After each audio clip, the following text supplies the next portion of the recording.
বুধবার গভীর রাতে মাদারিহাট থানার শিশুবাড়ি চৌপতিতে দুটি দোকানে আগুন জ্বলতে দেখা যায়। ঘটনায় চাঞ্চল্য ছড়ায় এলাকায়। শতাধিক মানুষ জল ঢেলে আগুন নেভানোর কাজে নেমে পড়েন।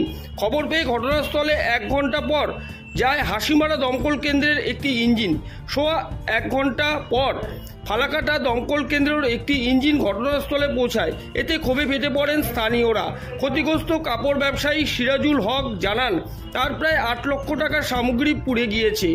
রবি আলম জানান, তার দোকানের প্রায় 2.5 লক্ষ টাকার সামগ্রী পুড়ে গিয়েছে। বৃহস্পতিবার সকাল 8টা নাগাদ কি বলছেন ক্ষতিগ্রস্ত ব্যবসায়ী সিরাজুল হক, শুনে নেওয়া যাক।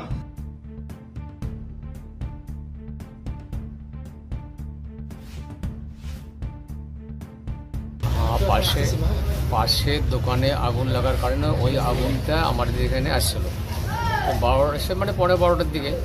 12:15 আমরা তো পরে কোনো পাশাপাশি একটা ছেলেপেলের কেউ ফোন করলো 12টার দিকে।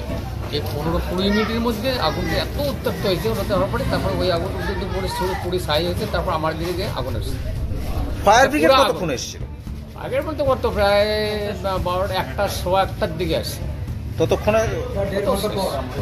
নেমে সবাই ছেলেপেলেরা মানে সবাই বালতিতে পানি ঢালার পরে সেটা পানিটা তারপরে ওরা ফায়ার ব্রিগেড। মোটামুটি কত টাকার লোকসান এখনো পর্যন্ত? বললাম তো 7.5-8 লাখ টাকার মতন টোটাল। ইদানিং এই তো কিছুদিন আগে ঈদের সময় মালটা উঠে এলাম। আপনার নাম? মোহাম্মদ সিরাজুল হক।